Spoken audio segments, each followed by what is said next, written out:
Okay, so next topic natin is on reheat regenerative, no? So example number 2 kasi yung number 1 natapos na, no? Okay? This is another case ng reheat regenerative. Actually, merong, kung di ako nagkakamali, 4 na cases to, no? Okay, so basahin natin yung problem. Steam at 5 megapascal and 370 degrees Celsius enters the first stage turbine and expands to 2.10 megapascal where part of the steam is extracted for feed water heating in an open feed water heater. The remaining steam is then withdrawn and reheated to 350 degrees Celsius before entering the second stage turbine. The condenser pressure of 10 kilopascal. For a total steam flow rate of 10 kilograms per second, find the capacity of the power plant. B, the specific steam consumption, and C, the thermal efficiency of the power plant. So, andito yung ating schematic diagram, no? Ayan. Okay? So, papasok yung turbine sa my first stage. Okay? So, lalabas siya. Mag-expand until such time that yung pressure niya magiging 2.10 megapascal. So, at dito, mag-extract dito ng steam papunta dun sa may feed water heater. And then sabi, yung sobra daw, yung remaining, ay pupunta kay furnace for reheating. Okay, so expected yan na parehas sila ng pressure, no? Yung papunta sa may feed water heater and then yung papunta sa may reheater. So, tawagin na lang natin na yung mass ng steam na pupunta kay feed water heater ay Y or yung fraction ng steam, no? And then yung, of course, yung dito kay, papunta kay feed water heater sa reheater natin is 1 less Y na lang. Kumbaga, 100% less Y. Parang ganun, no? Okay? So, lalabas sa, sa reheater or lalabas ulit sa furnace yung extracted steam, okay? Or yung portion ng steam na natira sa may papasok kay boiler or sa may furnace and nilalabas na ang pressure niya ay 2.10 megapascal, parehas din lang, no? Okay? So, yun naman yung ideal, no? So, kung walang pressure drop, parehas, and then yung temperature niya ay 350 degrees Celsius. Okay, and then papasok na siya dito kay second stage turbine and then sa may condenser na. Okay? So, kunin muna natin yung mga properties. So, let's start with state 1. Okay? So, sa stage 1 natin, ang pressure doon is equal to 10 kilopascal and wala namang binigay na temperature yan. Okay? Yung P1 natin, yung natin, so i-assume natin na siya ay saturated na liquid. Okay, so kung siya ay saturated natin, liquid, expected na yan ay ng H1 natin that is equal to HF at 0.01 megapascal which is equal to 191.83. So sa state 2 natin, ang P2 natin is equal to yung pressure sa may feed water heater na kasi magsasalubong yung mga dito, yung extracted steam, tsaka ito, which is ang pressure naman nito ay 2.10 megapascal. So, yun na rin yung pressure ng 2. Yung 2, tsaka yung 6, tsaka yung 3 ay pare-parehas ang pressure. That is equal to 2.10 megapascal. Okay? And at the same time, ang specific volume ng 2 natin is approximately equal to specific volume 1. Okay? And then, ang specific volume ng 1 is equal to BF at 0.01 megapascal, no? Okay? So, ang H2 natin, kung mag-energy balance tayo dyan, that is equal to H1 plus work ng pump. Okay? That is work ng pump 1 per unit mass. That is equal to 191.83 plus BF at 0.01 megapascal which is equal to 1.0102 multiplied by P2 less P1, no? 2.10 less 0.01. Okay, so yung H2 is equal to 193.94 kilojoules per kilogram. Okay? Then for state 3, so walang sinabi na condition C3 natin. Ang pressure niya ay 2.10 megapascal, walang binigay na temperature. Okay? So in that case, i-assume natin na siya ay saturated na liquid. So ang H3 natin, that is equal to HF at 2.10 megapascal, which is equal to 920.15, no? Next, sa may state 4 naman natin,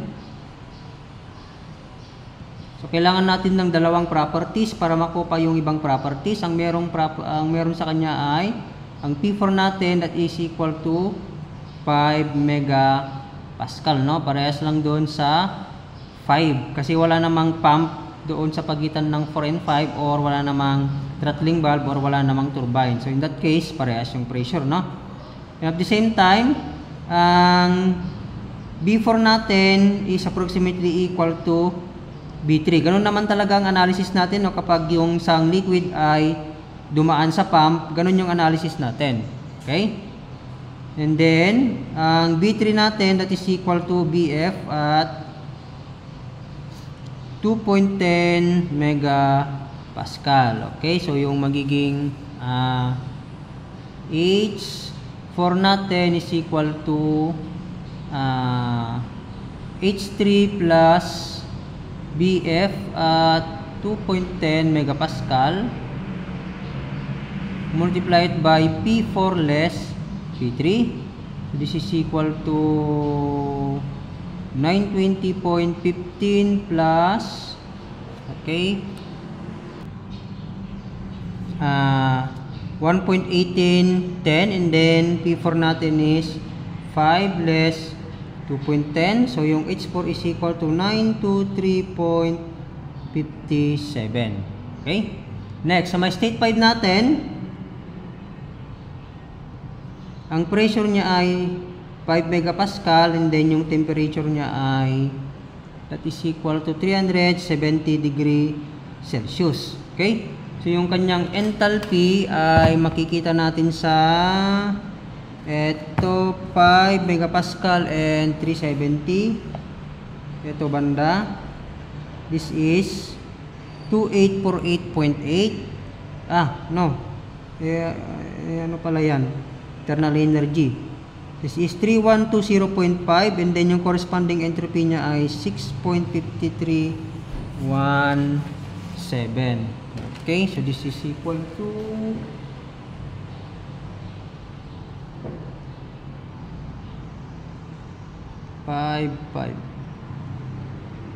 3120.5, and then ang S5 is 6.5317. Okay? So, balik tayo dito sa sa another side. So may state 6.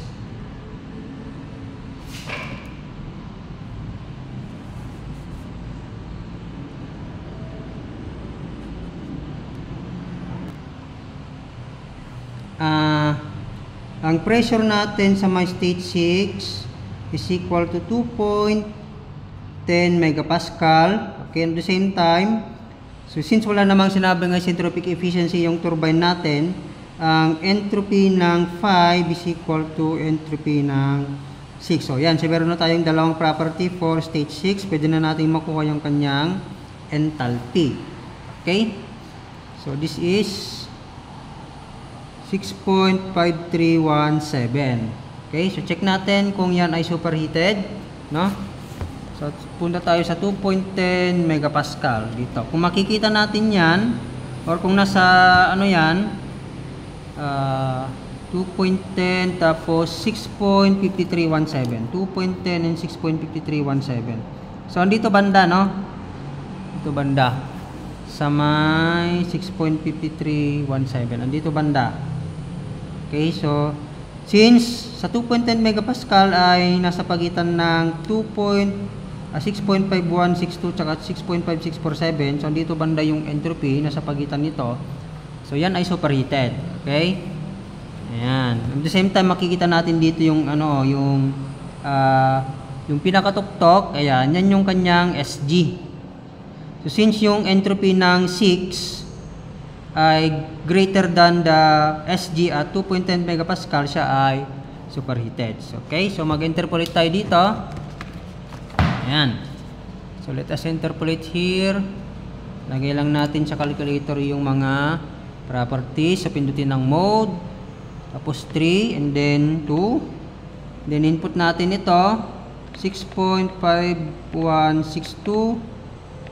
equals, and then 6.5647 equals, then yung corresponding enthalpy nya, this is 2898.1 and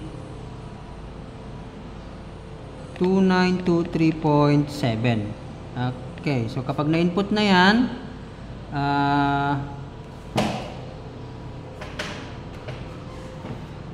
pindutin ang AC, and then ang shift, tapos 1. O, yung 1 ito, makikita natin yung stat dyan, 1, tapos pindutin ang 5 and then 5. Okay, pero type pala muna natin yung entropy at 6, that is 6.5317. So ganyan yung lalabas dapat, then equals natin yan. So yon, 2906.2 yung enthalpy at, so enthalpy at 6 is equal to 2906.3. Okay, then sa may state 7 natin, ang pressure doon is equal to 6.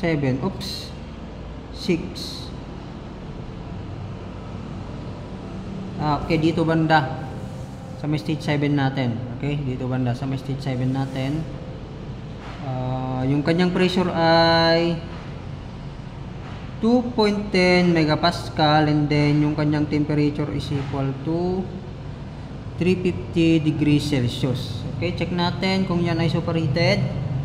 Balik tayo sa 2.10 megapascal sa table 3. Ito.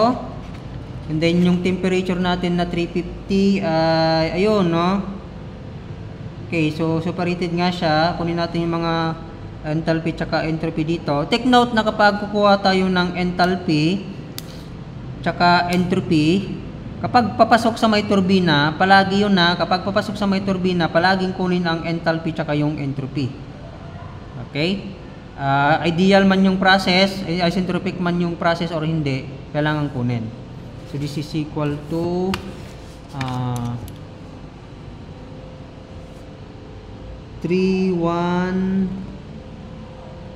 34.9, and then yung entropy at 7, 6.9312.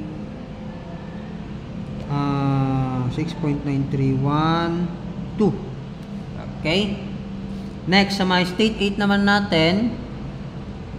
Okay, sa my state 8, ang pressure dito is ayun, 10 kilopascal, or that is equal to 0.01 megapascal. At the same time, ang S8 natin is equal to entropy at 7, 6.9312. So automatic na wet na to, no? Patunayan natin na siya ay wet. Punta tayo sa 0.01 megapascal. 0.01 megapascal. Ito yung ating 0.01 megapascal, oh. And then yung entropy natin is, ito yung kanyang SF, SFG, tsaka yung SG.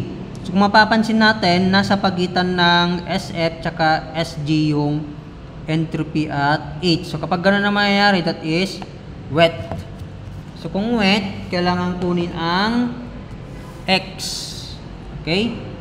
So X8 is equal to S8 less SF over SFG.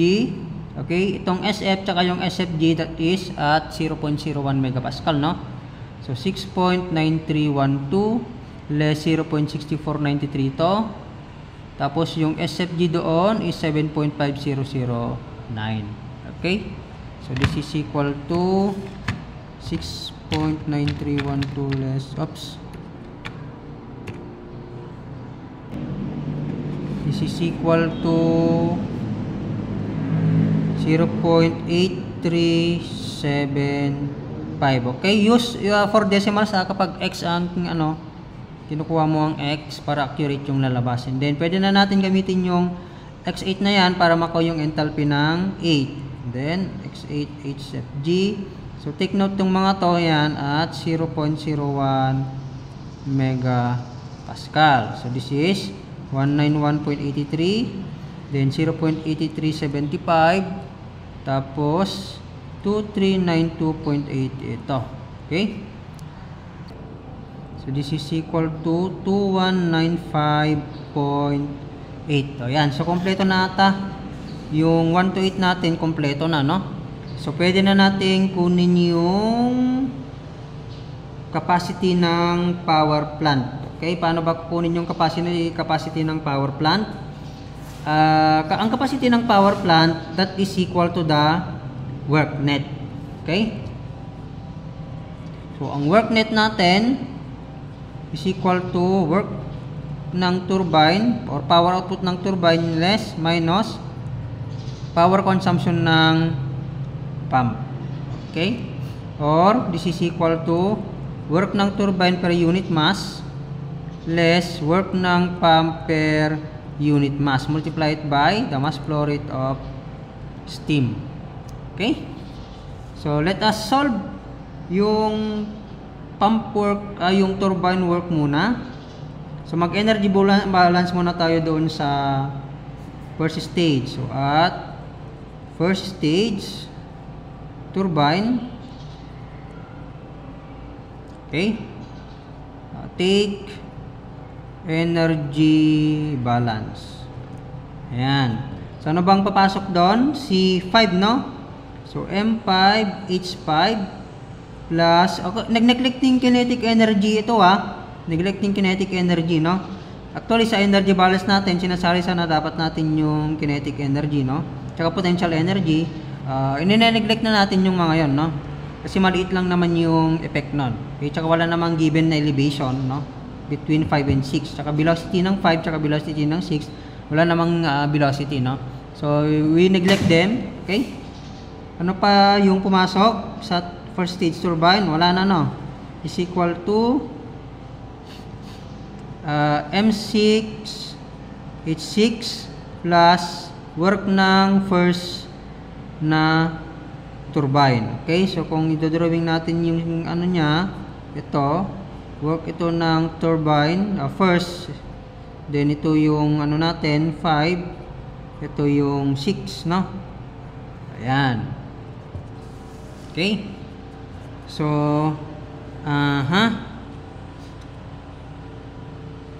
so buo pa, no? Yung 6 natin buo pa. Sa part lang na ito naghiwalay na, mayroon ng paganyan pero tsaka pa ganito. Y na to and then 1 less Y. So buo pa yung mga masses natin dyan. Okay, so yung work ng turbine, lagyan natin pala dito ng first, no? Per unit mass is equal to ito, sabihin na lang natin na 1, no? Let yung mass ng 5 is equal to 1 kasi 1 yung nilagay natin dito sa may 1. Okay, so 1 yan, yung papasok sa may turbine. 1, tapos H5 less H6 na lang siya, no? So H5 less H6, okay, is equal to ano ba yung H5? 3120.5 less 6 is 2906.3. Okay? This is equal to 214.2 kilojoules per kilogram. Aba, maliit lang. Okay, doon tayo sa second stage turbine, no? So, at second stage turbine, mag-energy balance tayo doon. Okay? Papasok ay si ano to? Nang papasok dito si 7, no? Lalabas si 8. Tapos ito rin yung work ng turbine, second, no? Ayan. But take note, yung mass nitong 7 natin ay 1 less y, no? Ito ito, yung papasok dito ito yon. 1 less y na yung mass niya kasi nabawasan ng y. Then papunta doon. Ayan. So dito, so parehas yung mass ng 7 tsaka yung mass ng 8. Okay? So 1 less y dito. So 1 less y din lang dito.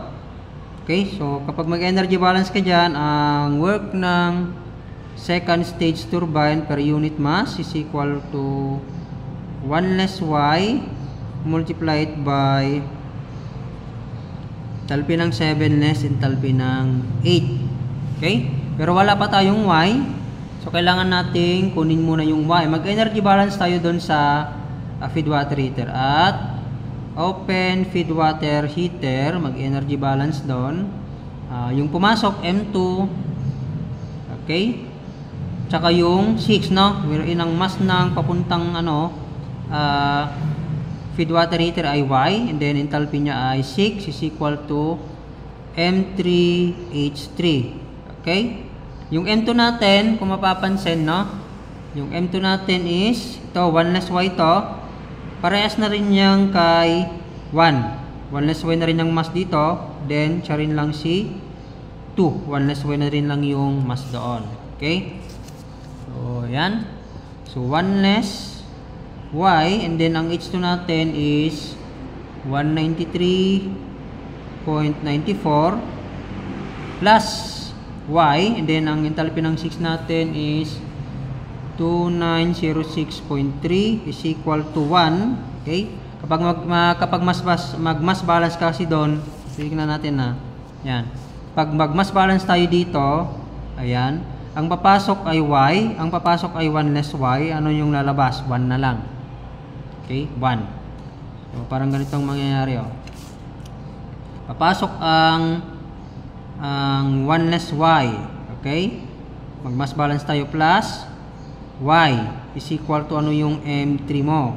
So, magkakancel to, magkakancel yan. So, 1 yung M3. Okay? Kaya, 1 na to. And then, ang H3 natin is 920.15.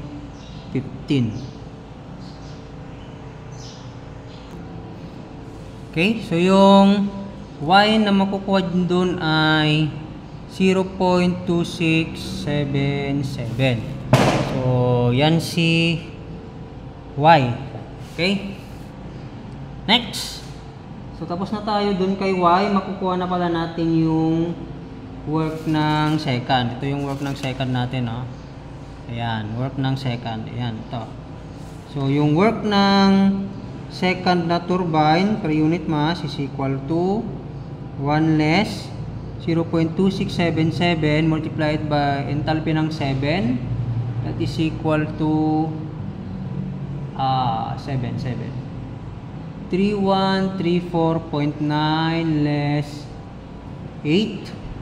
So H7 less H8 is H8 2195.8. Okay?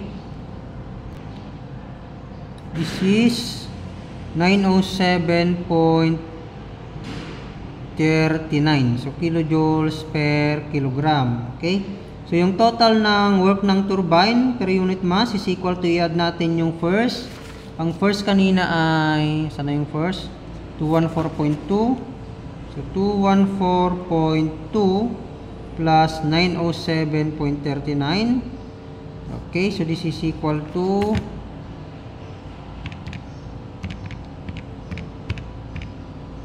1121.6, no?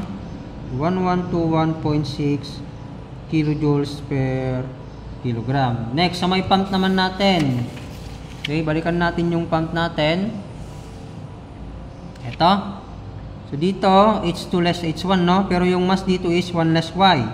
Pagdating dito kay pump 2, buo na to. So H3 less H4. Ayan. Okay?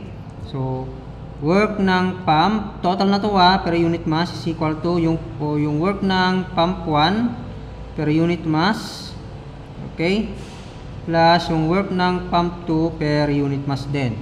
Ayan, so this is equal to ang mass dito ay ano na yung kanina, 1 less y now, so 1 less 0.2677 multiplied by ano to, 1 less y, h2 less h1 plus 1, h4 less h3. Okay, so yung h2 natin is 193.94 less 191.83 yung h1 plus 1, ang h4 is 923.57 less h3 is h3 920.15.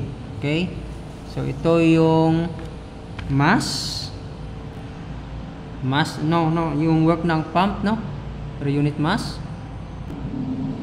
So this is equal to 4.97 kilojoules per kilogram. Okay, so yung work net natin per unit mass is equal to yung work ng turbine 1121.6 less 4.97 is equal to 1116.6, so 1116.6 kilojoules per kilogram. Okay, yung power output or yung capacity ng planta is equal to 1116.6 kilojoules per kilogram. I-multiply lang natin ito ng mass flow rate, 10 kg per second. So cancel to cancel yan. So ito na yung capacity is equal to 11,166 kilowatts. Okay, ayan. Next, for letter B, ano naman yung letter B natin? Letter B is specific steam consumption. Ang specific steam consumption, this is equal to i-derive ko na 3,600 work net over QA, ayan, 3,600 work net over QA. Ang 3,600 dyan, conversion lang yan, that is ang 1 kilowatt hour is equal to 3,600 kilojoules. Kasi ang unit dito dapat ay naka kilojoule per kilowatt hour. Kung mapapansin natin, para ito work net over QA, di ba efficiency yan? So multiply mo lang yung yung efficiency ng 3,600, ayun na yung SSC in kilojoule per kilowatt hour. So kunin muna natin yung QA. So mag-energy balance tayo dito sa may furnace, ito sa may furnace or sa may boiler. Papasok ang 4 tsaka 6 na ang mass ay 1 less y, ang lalabas ay 5 tsaka 7. Okay, so mag-energy balance tayo doon. M4 H4 plus 1 less y, H6 is equal to, lalabas, M5 H5 plus 1 less y H7. Okay, so yung 1 less y natin, 1 less y na papasok si 6 dito banda. So parang ang nangyari, 6A parang 6A, then ito parang 6B, ayan. So pasok doon, then 1 less y din dito. Okay, ayan. So ang M4 natin tsaka M5 parehas, which is 1, and then ang H4 is 923.57 plus 1 less 0.2677. Ang enthalpy ng 6 is 2906.3 is equal to 1, and then H5 is 3120.5 less enthalpy ng 7 is 3134.9. Tama ba? Baliktad ata to. Bakit yun yan naman na to? Okay, yan. Multiply it by plus pala to. 1 less 0.2677 times 3134.9. Okay? So, yung QA pa pala. Kalimutan ko yung QA. Yung QA pala natin, dito banda yung QA, no? So, papasok siya. So, in. So, saan banda yung in natin? So, plus QA. So, dito pala, no? QA. Ayan. So, per unit mass, no? Kasi 1 nilagyan natin dyan. Anyway, siya rin lang naman, no? Kung halimbawa, 1 kilogram ito, nilagyan mo ng unit na kilogram, so matatanggal na to. Okay? So, QA is equal to 2364.3. So, yan yung QA natin, kilojoule per kilogram. Yan, per unit mass. Lagyan natin. So, the specific steam consumption is equal to 3,600 times work net 11 o kahit yung ano na lang ito, pwede rin lang naman to. Ayan, 1116.6 divided by 2364.3. So the specific steam consumption is equal to 3,600 times 1116.6 divided by 2364.3. Ayan, this is 1,700 kilojoule daw per kilowatt hour. Ang ibig sabihin lang yan, no? 1,700 kilojoule of work ang maproduce mo for every 1 kilowatt hour of energy input. Ganun yan. And then next is thermal efficiency. Ayan na siya mismo, no? Ayan na siya mismo. Tagalin mo lang, divide mo lang ito ng 3,600. So, this is equal to 1,700 divided by 3,600. Okay. This is 47.23%. Ang taas, no? Pero pwede rin naman yung thermal efficiency na 1 less QR over QA. So, QA meron na tayo. Yung QR natin is ito lang naman, no? Difference lang naman ng enthalpy ng papasok sa may condenser minus yung lalabas. Times yung mass flow rate nya, which is, or times yung mass, which is 1 less Y. Okay? So, check natin kung parehas, no? Ang QR is equal to 1 less Y, H8 less H1. Yan. Okay? Oops. So, ano ba ang H8? This is equal to H8 2195.8 less 191.83. So 1 less 0.2677, 2195.8 less 191.83. So this is 1467.5. Okay? And then lagyan na lang natin dito thermal efficiency is equal to 1 less QR, 1467.5 over QA, 2364.3. Check natin kung parehas, no? 1 less 2364.3. 37. Oh, bakit hindi parehas? 1 less 1467.5 2364.3 37.93%. Ayan, pero parang may something wrong dito, no? So tanggalin mo lang yung ito. Check natin kung tama. Tanggalin mo lang yon, work net over QA 1116.6 divided by 2364.3. Anong nangyari? 1 less QR. Wait lang. What's wrong? Okay, so nakita ko na yung mali. Dito banda, this should only be 687.7. Yung second natin So this should be 687.7, no? And then this should be 901.90. Tapos dito magiging 901.92 and then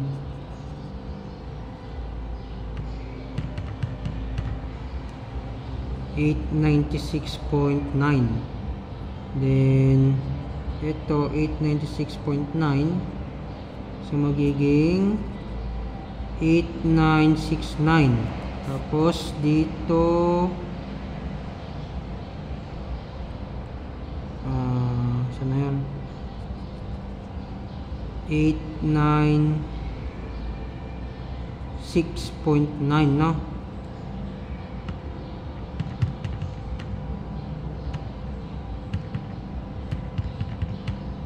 And then this should be 1365.7.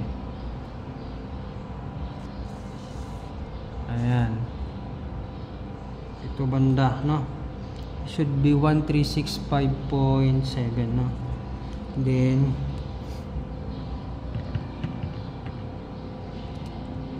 this is 1365.7.